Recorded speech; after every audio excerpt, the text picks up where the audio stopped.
All right, there is a big event happening in Musgrave Park this coming Saturday. A massive chance and a massive prize as well to win two flights to Chicago, tickets for a Northwest American football game. An absolutely massive prize as the search is on for Ireland's kicking king. I'm delighted to be joined by the man behind it, Mr. Tadhg Leader. Tadhg, how are you, sir? I'm very well. Cheers. Thanks very much for having me on. Thanks for coming on. Can you tell us, I suppose, the concept of the competition and what it is you're doing? Yeah, sound. Basically, with the game happening the Aviva August 27th, Northwestern Nebraska. It's like two massive American colleges coming here to play on Irish soil, which is not very common. So basically, on the back of that, the most obvious way basically for Irish people to get involved in American football is kicking, just because we go up playing rugby, soccer, game football. We can all strike a ball pretty well. So whereas the Americans are throwing, basketball, baseball, basketball. So it's a way for kind of Irish to quickly get involved in the sport and be pretty good at it. So on the back of that, that's what I've done. We maybe get into that different time, but basically with Aer Lingus, they stepped up and they're confident in really good prizes, as you said, and we decided to run kicking challenges around Ireland. So they're American football kicking challenges, but striking a ball, whether it's a Gaelic football or a soccer ball or a rugby ball or American football, it's all pretty similar. So we're just basically, there'll be 30 minutes of a bit of coaching happening at Musgrave Park at the outset. And then after that, just going to a bit of a kicking competition. And the good thing is we have that big prize, but not only that, people will be getting, they're giving us premium tickets to the game on August 27th. And so a few lads will walk away with that. And then also we have the top three kickers will actually get to kick live in the stadium at halftime in front of, 40,000 people saying the Aviva. So that's in Galway. One of the winners was a 32-year-old junior C Gaelic footballer. He's played in front of a few hundred all his life. So potentially, he's going to get a chance to do that. And so yeah, that's the kind of, I guess, the short version of it. But just a fun introduction to the sport. But the added bonus is if you can kick it half decent consistently, you might walk away with some nice prizes as well. And Tadhg, when you say kicking competition, is that based on distance? Whoever can kick it further? Is it based on angles? How does it work? Yeah, and accuracy. So basically, it's kind of like what people would do. It's actually the exact same as what the kickers do in an NFL workout. And you start out at 28 yards, and you kind of finish up around 40, 46 yards. So all those kicks is just about accuracy. And then if you have multiple people, who say have gone 5 out of 5 or 4 out of 5. You keep backing up, increasing your distances. But that's why this competition, as I said, like a lad that, the junior C footballer or 17-year-old rugby player was one of the other winners in Galway. He didn't come down. There was some people that kick it further, but he was accurate in the first 5 kicks, so he won the premium ticket. So yeah, as I said, accuracy over distance is definitely going to get you further. How does the kicking technique for football compare to the likes of Gaelic football, soccer, rugby?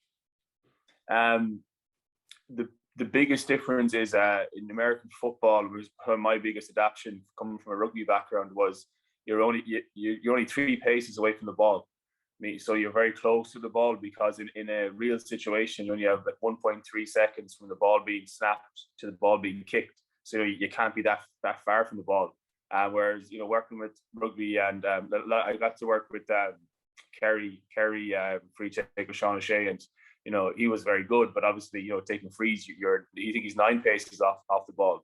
So that's probably the biggest thing. But when it actually comes to striking it, then, the actual impact piece, same idea. You want to have a good foot angle and like a good weight transfer through the ball. The outcomes should be pretty good then.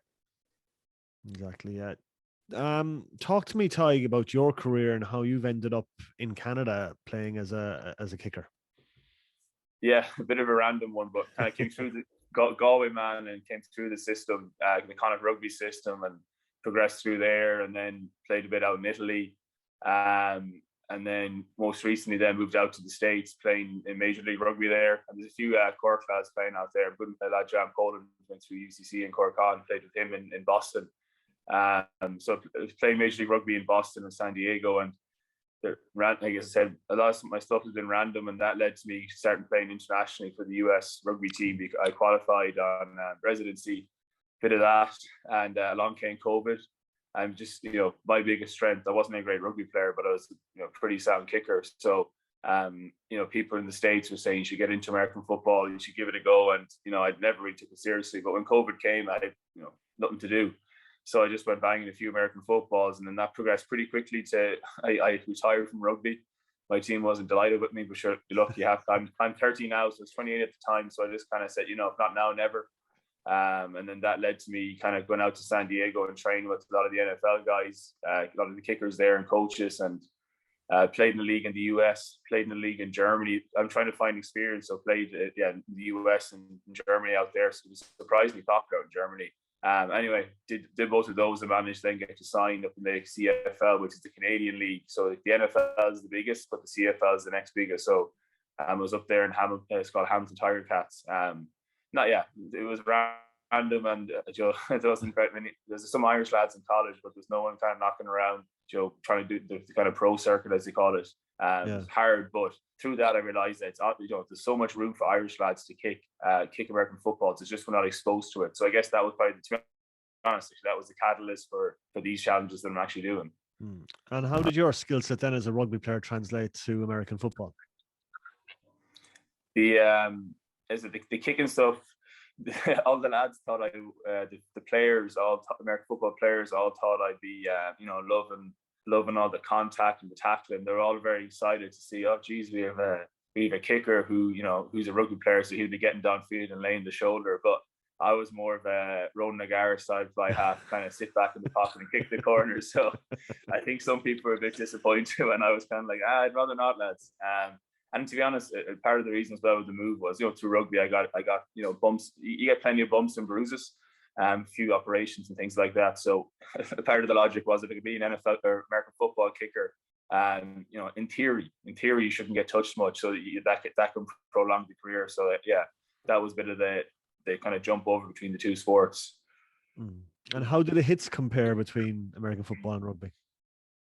They're American football is mad, just in terms of the dull thuds I'd be hearing in training, just when they get like the helmets, they're big shots, and I'd say they could definitely have a bit of room to go in terms of teaching technical technique. It could, a lot of teams are switching over to rugby, that style of technique, to save the head.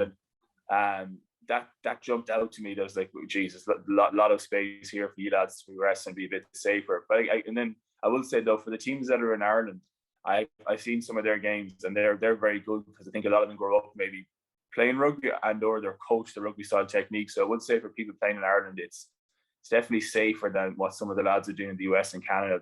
They're flying. They're just flying with the kion, with the head pretty direct. So it's different. Yeah, rugby's much more technical, I'll say that, and safer. Excellent stuff. So you guys in the off season now, or how does it work? Yeah. Basically, there's time off, and the nature of the business is nothing's guaranteed. You signed a 3-year contract, but you can be chopped and traded. So I'm in the middle of that right now. I signed a 3-year, but I'm not employed by them right now, even though I went really well. So I'm hoping to get back out there sooner rather than later. But that's just kind of it's very transactional. I was playing for a team in Houston, maybe a year or so ago, and you wake up, go down to the breakfast in the hotel, and then get a call saying, hey, you've been traded to Indianapolis. Your plane leaves in 2 hours, and literally sprinting up, hopping in the hotel, heading up 20 floors, throwing stuff in the bag and heading off. And my head was spinning, because this is my first exposure to American football. But when I was telling the lads, I was like, Jesus, this is ridiculous. And pretty much everyone at the table was like, nah, that's normal. That's happened to all of us at some stage in your career. It's just part and parcel of it. So it's good crack, but your bags are pretty much packed all the time. Yeah, and is it something you'd recommend for Irish guys to throw their hand at and give it a go? Yeah. So the thing that came obvious to me is through college, and I know there's a few lads to go to college, because not only then can you get a full scholarship, so then you're getting 4 years, you're getting your education done. And then if you do really well, maybe progress to compression level. So and that's what I'm kind of hoping, maybe through this, is this, see lads, and you never know, that I could be able to maybe help them kind of go down that college route. And the good thing about college as well, as I said, you get scholarships at $200,000 to $400,000. So if you're a good kicker, you're getting that paid for. you're getting to play in, those massive American colleges, some of them playing over in front of over 100,000. But the main thing is then your education is guaranteed. You can't get traded from a college. You can leave and transfer, but you can't be told, hey, your flight leaves in 2 hours, pack your bags. So I think that, for Irish lads, the obvious thing, GAA players, so rugby players, soccer players would be trying to open up pathways to put them down the college route, because it is class when it's going. It is such a unique experience, doing it out there, because it's massive. In the States, I'm sure most people know football is like a religion. So that's what I'm kind of hoping, maybe in the back of this, maybe down the road a little bit further, be able to help Irish lads kind of give that a crack. Because I know if the pathway existed when I was, coming through the age groups in Connacht and stuff like that, I know I would have jumped at the chance to do something a bit different. And as I said, it's not a bad gig if you're just kicking and you're not getting ran into. So Yeah, because there's a massive appetite for the game in this country. I mean, there's a very healthy league here. As we saw, the game in Dublin has sold out very, very quickly. So the demand and the appetite for the game in Ireland is massive. Yeah, it's brilliant, isn't it? And it's only grown. And I think, again, with the Aer Lingus College Classic game, August 27th, that's like, such a unique opportunity to get top programs coming over. And when I say the top programs, like, these lads will be class. So definitely it's worthwhile. If you can get up to Dublin on the 27th, watch it. But then also the domestic game is strong. It's healthy, and as I said, we are seeing more lads head across to play up in colleges in the US as well. So no, it's a great sport. And to be honest, I wasn't a big fan of it maybe 2 years ago, but I didn't know anything about it. So now that I actually found myself in it, you realize, no, it is a great sport. And the most obvious thing to me was the big lads are bigger than, say, rugby, for example, and the fast lads are much faster. The athletes out there they're pretty amazing. When they get going. So no, I definitely couldn't. I'd highly encourage people to get up to the Aviva if they can and watch that. And so, if people want to come to the contest on Saturday, how do they go about it? Is it they just rock up to Musgrave Park on the day? Yeah, ideally, we have just kind of sign up online just so we can get an idea, numbers and planning. So, but that's just, if you go to leaderkicking.com.